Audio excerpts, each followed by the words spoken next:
Welcome to exam approach hub 15 March से 2023 और 15 March से 2023 से करंट अफेयर्स के जितने भी इंपॉर्टेंट क्वेश्चन बन सकते हैं सारा इस वीडियो में डिस्कशन करने वाले हैं और उससे जुड़े फैक्ट्स का भी डिस्कशन करने वाले हैं। तो आइए शुरुआत करते हैं। फर्स्ट क्वेश्चन है, हाल ही में कौन एशिया की पहली महिला लोको पायलट थी जो वंदे भारत का संचालन करती है? लोको पायलट ए सुरेखा यादव, बी गीता मित्तल, सी अलका मित्तल और डी माधवीपुरी भोज। तो सुरेखा यादव इसका राइट आंसर हो जाएगा। सुरेखा यादव एशिया की पहली महिला लोको पायलट थी जो अब वंदे भारत का संचालन करती है। इसका राइट आंसर हो जाएगा सुरेखा यादव। वंदे भारत एक्सप्रेस को अब एशिया की पहली महिला लोको पायलट सुरेखा यादव चला रही है। सोलापुर में महाराष्ट्र के छत्रपति शिवाजी महाराज टर्मिनल CSMT तक यादव ने वंदे भारत एक्सप्रेस चलाई। महाराष्ट्र के सतारा की रहने वाली सुरेखा यादव 1988 में देश की पहली महिला ट्रेन ड्राइवर बनी थी। नेक्स्ट क्वेश्चन है,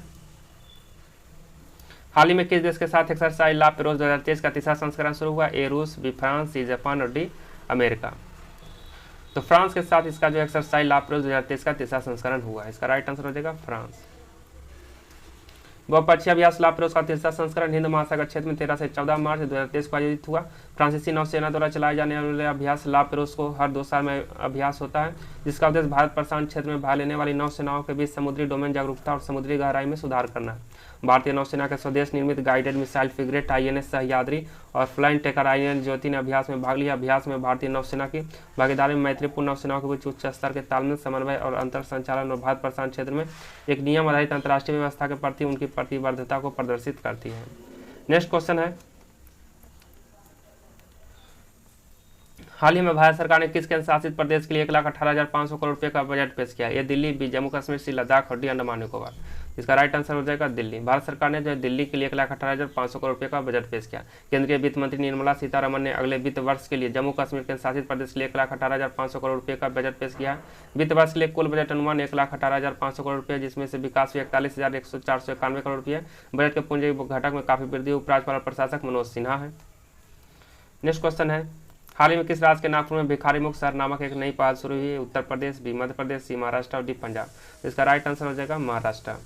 महाराष्ट्र के नागपुर में जो भिखारी मुक्त शहर नामक एक नई पहल शुरू हुई। महाराष्ट्र के नागपुर में भिखारी मुक्त शहर के रूप में जाना जाने वाला एक नया प्रोजेक्ट लॉन्च किया गया है। नागपुर शहर के पुलिस आयुक्त अमितेश कुमार ने घोषणा की संबंध में CRPC की अधिसूचना 144 जारी की गई है। नागपुर नगर अधिनियम के सामाजिक कल्याण प्रभाग और नागपुर सिटी पुलिस इस प्रयास में भागीदार है। इस लोगों को अपने आश्रयों में समायोजित करने के लिए NMMC ने विशेष प्रावधान विकसित किया। महाराष्ट्र के मुख्यमंत्री एकनाथ शिंदे हैं। लोकसभा 48 सीट है, राज्यसभा 19 सीट है, विधान परिषद 78 सीट है और विधानसभा 288 सीट है। राज्यपाल रमेश बैस हैं।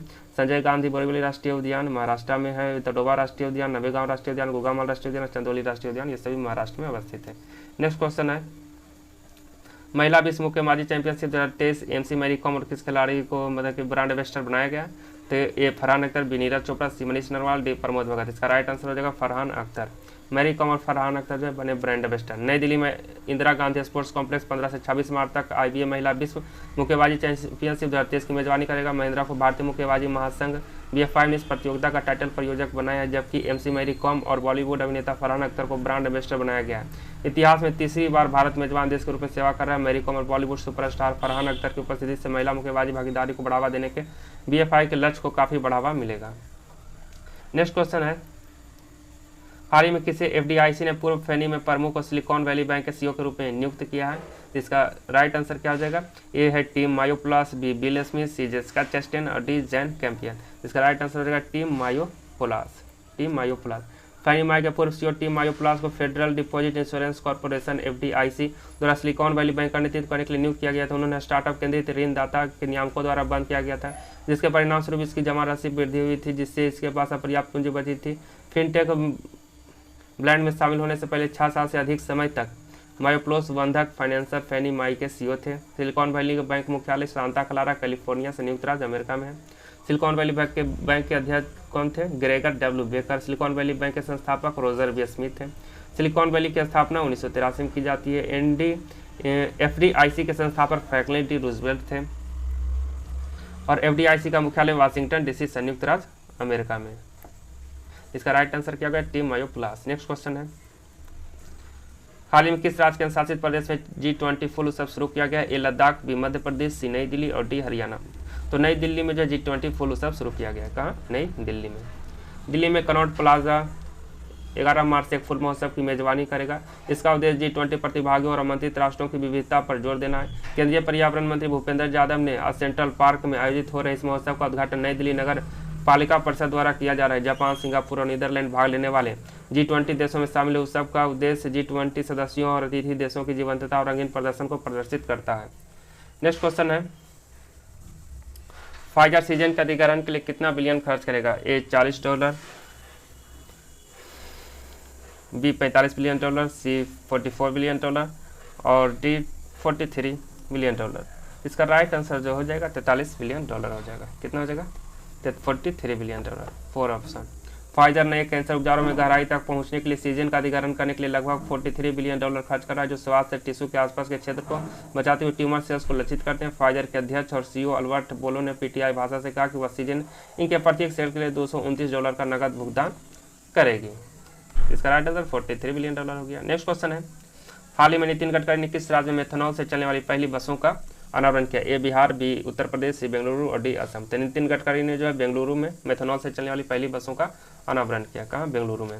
बेंगलुरु में पहली मेथनॉल संचालित बसों का अनावरण केंद्रीय सड़क और परिवहन मंत्री नितिन गडकरी द्वारा किया जाएगा। Bengaluru metropolitan transport corporation BMTC, NITI Aayog, Indian oil company IOC और अशोक लेलैंड इस पहल को पूरा करने के लिए मिलकर काम करें, जिसका उद्देश्य प्रदूषकों के स्तर को कम करना है।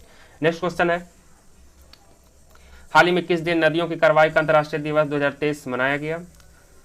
ये 14 मार्च, बी 13 मार्च, सी 12 मार्च और डी 11 मार्च। तो नदियों की कार्रवाई का अंतर्राष्ट्रीय दिवस जो मनाया गया 14 मार्च को मनाया गया। कब मनाया गया? 14 मार्च को।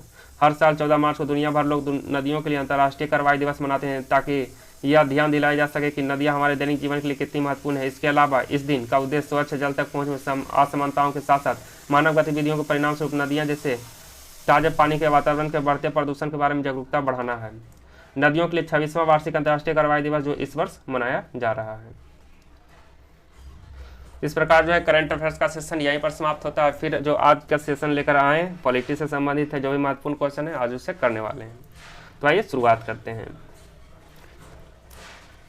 हिंदू आचार संहिता को लेकर प्रधानमंत्री से किस राष्ट्रपति का जो है विवाद हुआ था? तो डॉक्टर राजेंद्र प्रसाद को। हिंदू कोड बिल, हिंदू आचार संहिता को लेकर प्रधानमंत्री से किस राष्ट्रपति का विवाद हुआ था? डॉक्टर राजेंद्र प्रसाद को। भारतीय संविधान में वर्तमान में कितनी अनुच्छेद व कितनी अनुसूचियां हैं? तो 442 अनुच्छेद और 12 अनुसूचियां हैं। किस वर्ष गोवा सहित अन्य पुर्तगाली बस्तियों को भारतीय संघ का राज क्षेत्र बनाया गया? 1962 में। 1961 में जो पुर्तगालियों से जो गोवा को लिया गया और 1962 में जो है भारतीय संघ राज का क्षेत्र बनाया गया। भारतीय संविधान के अनुसार कौन युद्ध की घोषणा करने अथवा शांति की स्थापना करने के लिए वैधानिक रूप से सक्षम है? तो राष्ट्रपति। भारतीय संविधान के अनुसार कौन युद्ध की घोषणा करने अथवा शांति की स्थापना करने के लिए संवैधानिक रूप से सक्षम है? उत्तर राष्ट्रपति। नेक्स्ट क्वेश्चन है, क्या लोकसभा राष्ट्रवाद द्वारा धन विधेयकों की गई सिफारिश को मानने को बाध्य है? नहीं। लोकसभा स्पीकर अपना पद छोड़ देता है नई लोकसभा की प्रथम बैठक से ठीक पहले। लोकसभा स्पीकर अपना पद छोड़ देता है नई लोकसभा की प्रथम बैठक से ठीक पहले। भारत के संविधान के अनुच्छेद 352 के अधीन राष्ट्रपति द्वारा आपात घोषणा कब की जा सकती है? मंत्रिपरिषद के लिखित परामर्श पर। भारत में सार्वभौमिक वयस्क मताधिकार यूनिवर्सल एडल्ट फ्रेंचाइज किसके द्वारा प्रदान किया गया है? तो भारत के संविधान द्वारा। नेक्स्ट क्वेश्चन है, निर्वाचन आयोग में वर्तमान में कुल कितने आयुक्त हैं? तो 3 आयुक्त हैं। जब संविधान के अतिक्रमण के लिए राष्ट्रपति पर महाभियोग चलाना हो तब तक आरोप किसके द्वारा लगाया जाएगा? संसद के किसी भी सदन द्वारा। राज्य लोकसभा आयोग का सदस्य कदाचार के आरोप तभी हटाया जा सकता है जब जांच की गई हो कि भारत के उच्चतम न्यायालय द्वारा। राज्य लोकसभा आयोग का सदस्य कदाचार का आरोप तभी हटाया जा सकता है जब जांच की गई हो भारत के उच्चतम न्यायालय द्वारा। संविधान की प्रारूप समिति के समक्ष प्रस्तावना को किसने प्रस्तावित किया था? पंडित जवाहरलाल नेहरू ने। नेक्स्ट है, भारत में संसद के दोनों सदनों की संयुक्त बैठक संविधान के किस अनुच्छेद में संस्वीकृत है? अनुच्छेद 108 में। Indian constitution. कौन सा मूल अधिकार राष्ट्रपति के द्वारा 352 के अंतर्गत आपातकाल की घोषणा किए जाने पर भी न्यायालय द्वारा परिवर्तित किए जा सकते हैं? जीवन एवं दैहिक स्वतंत्रता के अधिकार। यदि कोई व्यक्ति संसद के किसी भी सदन का सदस्य ना हो तो वह केंद्र में कितनी अवधि से अधिक मंत्री नियुक्त नहीं हो सकता? कितनी अवधि से अधिक मंत्री नियुक्त नहीं हो सकता? 6 महीने तक। नेक्स्ट है, संविधान के किस अनुच्छेद में अनुसूचित जाति अनुसूचित जनजाति हेतु सेवाओं में आरक्षण का प्रावधान किया गया? आर्टिकल 335। आर्टिकल 335। भारतीय संविधान का कौन सा अनुच्छेद है अनुसूचित जाति व अनुसूचित जनजाति को परिभाषित करता है? आर्टिकल 366। आर्टिकल 366। लोक लेखा समिति में 22 सदस्य होते हैं, 15 लोकसभा के और 7 राज्यसभा के। 15 जो होते हैं लोकसभा के, 7 राज्यसभा के। राष्ट्रीय मानवाधिकार आयोग के अध्यक्ष किस आयु से अधिक होने पर नहीं बने रह सकते हैं? 70 वर्ष की आयु से अधिक होने पर नहीं बने रह सकते हैं। नेक्स्ट क्वेश्चन है, वह रीट जो भारत में उच्च न्यायालय अथवा सर्वोच्च न्यायालय द्वारा किसी व्यक्ति अथवा व्यक्ति समुदाय को आदेश देती है कि वह अपना कर्तव्य पालन करे, वह कहलाता है मैंडमस, जिसे हिंदी में कहा जाता है परमादेश, मैंडमस रीट। भारतीय संविधान के किस संशोधन द्वारा राजाओं की उपाधियों, विशेषाधिकारों तथा प्रीवी वर्ष को समाप्त किया गया? 62वें संविधान संशोधन द्वारा। भारत के राष्ट्रपति को किससे वेतन दिया जाता है? भारत की संचित निधि से। भारत की संचित निधि जो है आर्टिकल किससे संबंधित है? आर्टिकल 266। और 267 में क्या है? आकस्मिक निधि। 267 में क्या है? आकस्मिक निधि। भारतीय संविधान के अनुसार लोकसभा के चुनाव लड़ने की न्यूनतम शैक्षणिक योग्यता क्या है? ऐसे किसी योग्यता की आवश्यकता नहीं है।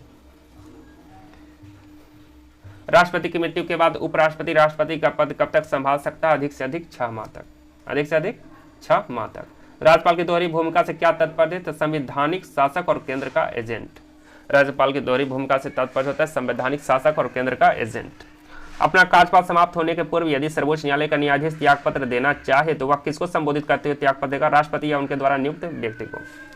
अंडमान निकोबार द्वीप समूह किसी उच्च न्यायालय के क्षेत्राधिकार में आता है? कलकत्ता उच्च न्यायालय के अधिकार क्षेत्र में आता है। अंडमान निकोबार द्वीप समूह जो है किस उच्च न्यायालय के अधिकार क्षेत्र में आते हैं? कलकत्ता उच्च न्यायालय के अधिकार क्षेत्र में आते हैं। भारतीय संसद की आकलन समिति का गठन होता है केवल लोकसभा के सदस्यों में। भारतीय संसद की आकलन समिति का गठन होता है केवल लोकसभा के सदस्यों में। भारत में व्यय का लेखा तैयार करने का उत्तरदायित्व किसका है? महालेखाकार का। विनियोग अधिनियम सरकार को किसने धन विनियोग करने के लिए अधिकृत करता है? संचित निधि से। नई अखिल भारतीय सेवा की स्थापना का अधिकार किसे है? संसद को है। नेक्स्ट क्वेश्चन है, संघ लोक सेवा आयोग की स्थापना भारत के संविधान के किस अनुच्छेद के अंतर्गत की गई है? अनुच्छेद 315 के अंतर्गत। अनुच्छेद 315 के अंतर्गत। एक ही समय यदि राष्ट्रपति उपराष्ट्रपति दोनों का पद रिक्त हो जाए तो राष्ट्रपति के कृत्यों का निर्वहन कौन करता है? भारत का मुख्य न्यायाधीश करता है। संविधान के किस अनुच्छेद के प्रावधानों के अंतर्गत भारत सरकार द्वारा भारत रत्न, पद्म विभूषण आदि अलंकरण प्रदान किए जाते हैं? अनुच्छेद 18 प्रावधानों के अंतर्गत। इस प्रकार जो पॉलिटी का सेशन यहीं पर समाप्त होता है। फिर मिलते हैं नेक्स्ट वीडियो में, तब तक के लिए धन्यवाद। अगर आप इस चैनल पर नए आए तो इस चैनल को जरूर सब्सक्राइब करें और लोगों को बताएं। धन्यवाद।